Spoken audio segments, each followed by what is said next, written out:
ববি হাকিম তো মুসলিমই না, সে আবার মুসলিমদের জন্য কি কুমিরের কান্না কাঁদছে। ববি হাকিম এখনো নিজে বলে সে কালী পুজো করে, তার বাড়িতে কালী পুজো হয়। তার কাছে আমাকে মুসলিমদের নিদান শুনতে হবে? কাজেই এই ববি হাকিমের মতন চিটিংবাজ, তুলাবাজ, যা ওয়াকফের সম্পত্তি দখল করে ব্যবসা করছে, তার কাছে আমি ওই মুসলমানদের কোনো নিদান শুনবো না।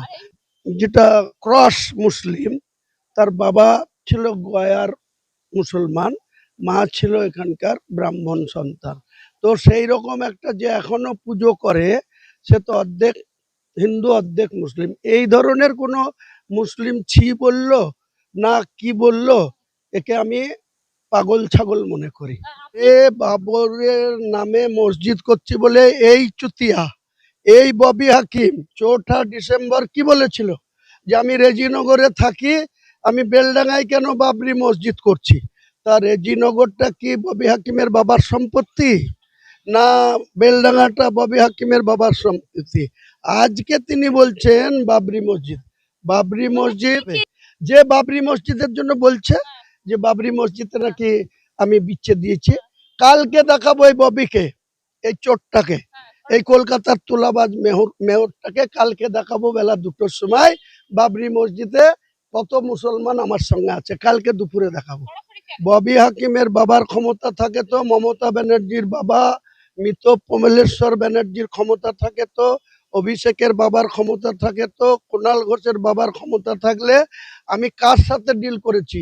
প্রধানমন্ত্রী নরেন্দ্র মোদী, না স্বরাষ্ট্রমন্ত্রী অমিত শাহ, না রাজ্যের বিজেপি সভাপতি শ্রমিক ভট্টাচার্য, না এলওপি শুভেন্দু অধিকারী, না অন্য কোনো নেতা, না আসামের মুখ্যমন্ত্রী হেমন্ত বিশ্ব শর্মা, না মধ্যপ্রদেশের মুখ্যমন্ত্রী মোহন যাদব।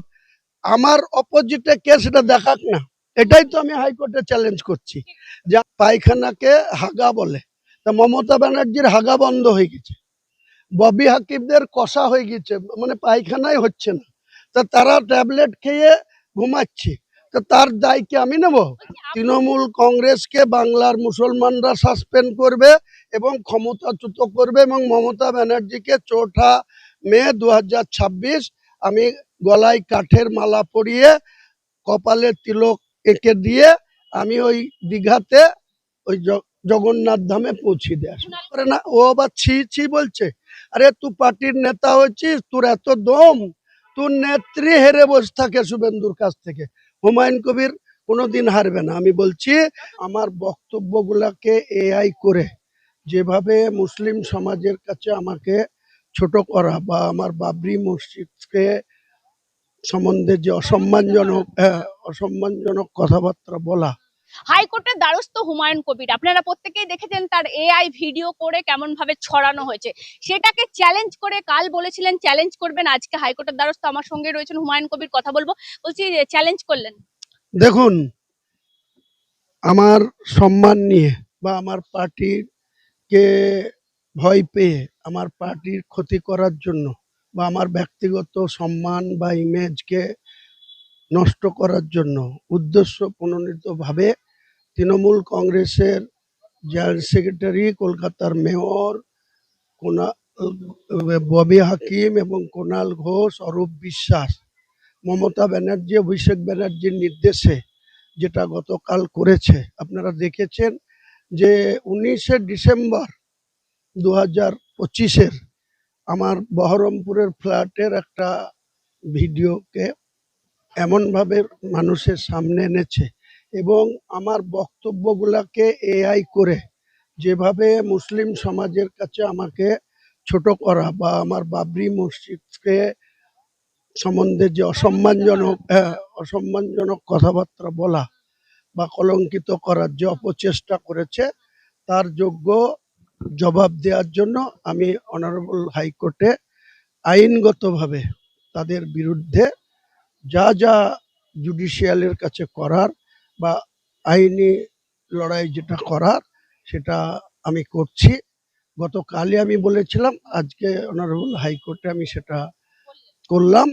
আগামী দিনে যত রকম লড়াই, আর এই তৃণমূলকে 2011 সালের আগে যেভাবে 1 বছর ধরে পরিবর্তনের নামে সমস্ত জাতিকে এক জায়গায় করে সমস্ত আরএসএস বিজেপি সমস্ত লোককে বুদ্ধিজীবীদের নামে কলকাতায় প্রতি শনি রবিবারে মিছিল করে যে মমতা ব্যানার্জি 34 বছরের বুদ্ধবাবুদের সরকারকে পরাস্ত করেছিল, এবারে আমি বলছি একা হুমায়ুন কবিরই যথেষ্ট।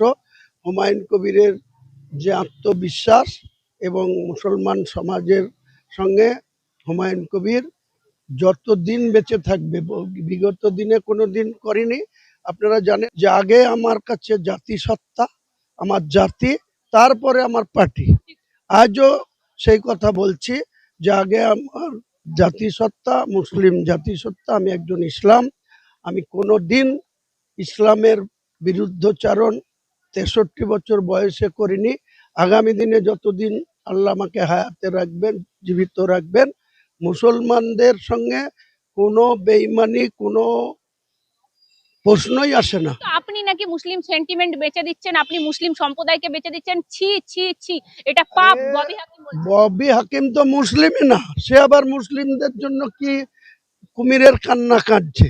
ববি হাকিম এখনো নিজে বলে সে কালী পুজো করে, তার বাড়িতে কালী পুজো হয়। তার কাছে আমাকে মুসলিমদের নিদান শুনতে হবে, মুসলিমদের কোরআন হাদিসের কথা। আমার সাথে বহু আলেম, মুফতি, কারি, মৌলানা আমার সঙ্গে প্রতিনিয়ত আছে। তাদের কাছে আমি শিখবো, তাদের উপদেশ গ্রহণ করব। কিন্তু এই যেটা ক্রস মুসলিম, তার বাবা ছিল গয়ার মুসলমান, মা ছিল এখানকার ব্রাহ্মণ সন্তান। তো সেই রকম একটা যে এখনো পুজো করে, সে তো অর্ধেক হিন্দু অর্ধেক মুসলিম। এই ধরনের কোনো মুসলিম ছি বলল না কি বলল, একে আমি পাগল ছাগল মনে করি। আপনি কি বাবরির নামে পুরো সম্প্রদায়কে বেচে দিতে চাইছেন? আপনি নাকি মুসলিম সম্প্রদায়কে গুমরা করতে চাইছেন? আরে, বাবরের নামে মসজিদ করছি বলে এই চুতিয়া, এই ববি হাকিম 4 ডিসেম্বর কি বলেছিল যে আমি রেজিনগরে থাকি, আমি বেলডাঙ্গায় কেন বাবরি মসজিদ করছি। তা রেজিনগরটা কি ববি হাকিমের বাবার সম্পত্তি, না বেলডাঙ্গাটা ববি হাকিমের বাবার সম্পত্তি? আজকে তিনি বলছেন বাবরি মসজিদ, বাবরি মসজিদ ছি ছি, ওই জন্য এটাকে আমি সাসপেন্ড করেছিলাম, এইখানে বসে সাসপেন্ড করেছিলাম।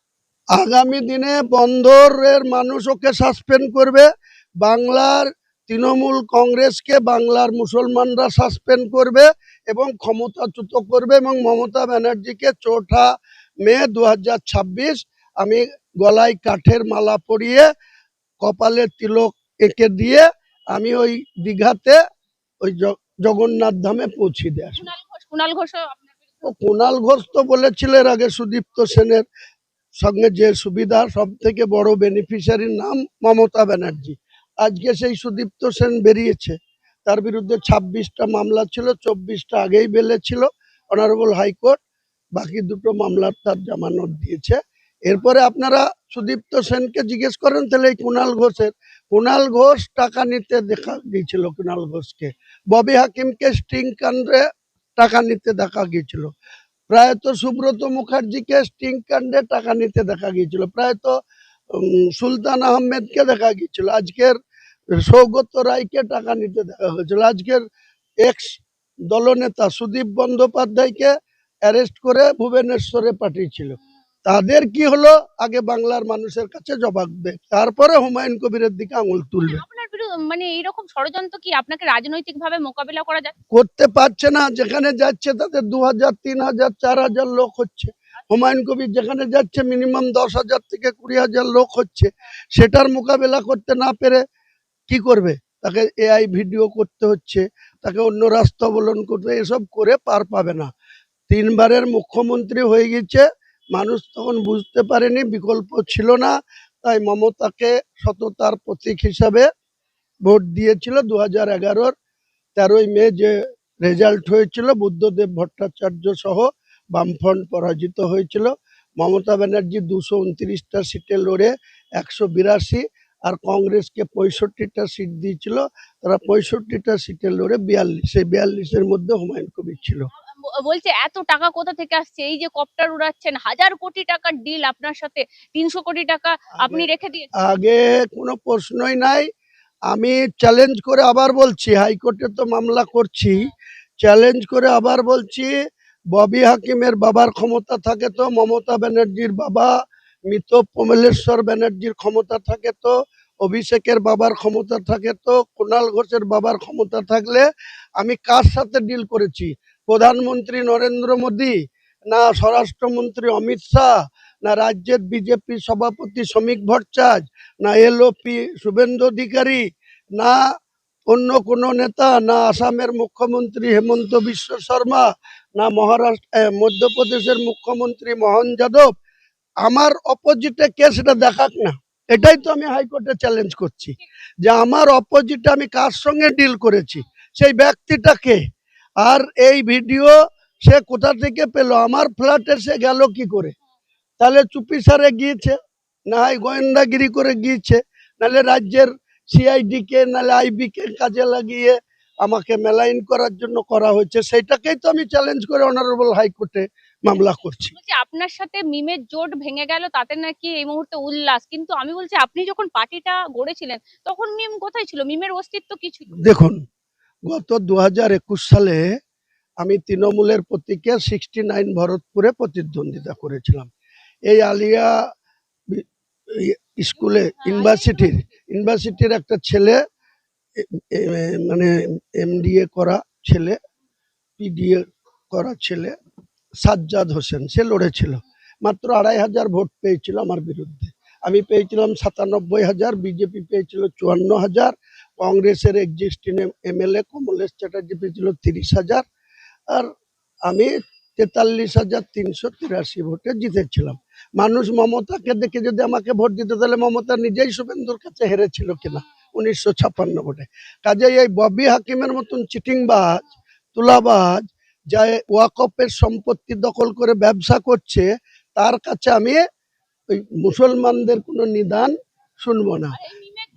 মিমের জোটে তো মিমে আসাদুল্লাহ ওয়াইসি সাহেব অত্যন্ত ভালো মানুষ, লন্ডন ফিরত, লন্ডনের শিক্ষিত একটা ব্যারিস্টার, কিন্তু তার দলের রাজ্যের যে নেতা ইমরান সোলাঙ্কি আর আমার মুর্শিদাবাদ জেলার আসাদুল বলে একজন জেলা সভাপতি, তারা কালকে এই ভিডিওটা যখন পাবলিশড হচ্ছে, তার 2 ঘন্টার মধ্যে ওখানকার বিড়ি শিল্পপতি, ওখানকার তৃণমূলের এমপি খলিলুর রহমান, আরো কিছু চ্যাংম্যাং আছে তৃণমূলের, তারা এই ইমরান সোলাঙ্কিকে আর আসাদুলকে নগদ 2 কোটি টাকা দিয়েছে, আর আরো 18 কোটি টাকা দেওয়ার এগ্রিমেন্ট হয়েছে। তার আসাদুল ওয়াইসি সাহেব যদি তার রাজ্য সভাপতিকে তৃণমূলের কাছে টাকা খেয়ে জোট করে, তো আমার কি যায় আসে? আমি কি আসাদুল ওয়াইসির জন্য আমি পার্টি করেছি? আমি আমার পার্টি করেছিলেন তখন তো এদের সাথে কোনো ব্যাপারই ছিল না, কারোর সাথেই কিছু ব্যাপার ছিল না। আমি 22শে ডিসেম্বর 2025 পার্টি ওপেন করেছি, 31শে ডিসেম্বর 2025 আমার পার্টি রেজিস্ট্রেশন হয়েছে, 24শে মার্চ 2026 আমি আমার সিম্বল পেয়েছি। তারপরে 30শে মার্চ থেকে 152টা আসনের মনোনয়ন চলছে 6 এপ্রিল পর্যন্ত, আর 2রা এপ্রিল থেকে 9 এপ্রিল গতকাল পর্যন্ত 142টা। যা লড়ার, আর উনি তো আমার তৈরি করা মঞ্চে এসে ভাষণ দিয়ে গেছেন। একটা ভাষণ যদি এই ইমরান সোলাঙ্কিরা, আদিল হোসেনরা আর আমাদের সম্মানীয় আসাদুদ্দিন ওয়াইসি সাহেব যদি একটা 10,000 লোকের মিছিল, মিটিং, র্যালি কোথাও করে দিতে পারে, আমি 10 হাত নাকছে চড়ে দেবো। এটা চলে একদম 10 হাত। মানে আপনার কোনো ইফেক্ট পড়বে না? কোনো ইফেক্ট নাই। আরে আম পাবলিক তো হুমায়ুন কবিরের সঙ্গে আছে। আজকে তৃণমূলের কি বলে, বাংলা যে একটা গ্রামগঞ্জে একটা ভাষা আছে বীরভূমের ভাষায়, যে পায়খানাকে হাগা বলে, তা মমতা ব্যানার্জির হাগা বন্ধ হয়ে গেছে, ববি হাকিমদের কষা হয়ে গেছে, মানে পায়খানাই হচ্ছে না, তা তারা ট্যাবলেট খেয়ে ঘুমাচ্ছে, তো তার দায় কি আমি নেব? আপনার তো ভিড় কেউ কমাতে পারেনি, মানে দিনই কমাতে পারবে না, যতদিন যাবে। যে বাবরি মসজিদের জন্য বলছে যে বাবরি মসজিদে নাকি আমি বিচ্ছেদ দিয়েছি, কালকে দেখাবো এই ববিকে, এই চোরটাকে, এই কলকাতার তুলাবাজ মেয়রটাকে কালকে দেখাবো বেলা 2টোর সময় বাবরি মসজিদে কত মুসলমান আমার সঙ্গে আছে, কালকে দুপুরে দেখাবো। দেখাবো চ্যালেঞ্জ, পারলে কিছু করে নেবে। এদের নামে মামলাও করলেন, মামলাও করলাম আর বন্দরেও ওকে হারাবো, কোর্টে হারাবেন। ওকে পোর্টেও হারাবো, আমি বলছি হারাবো।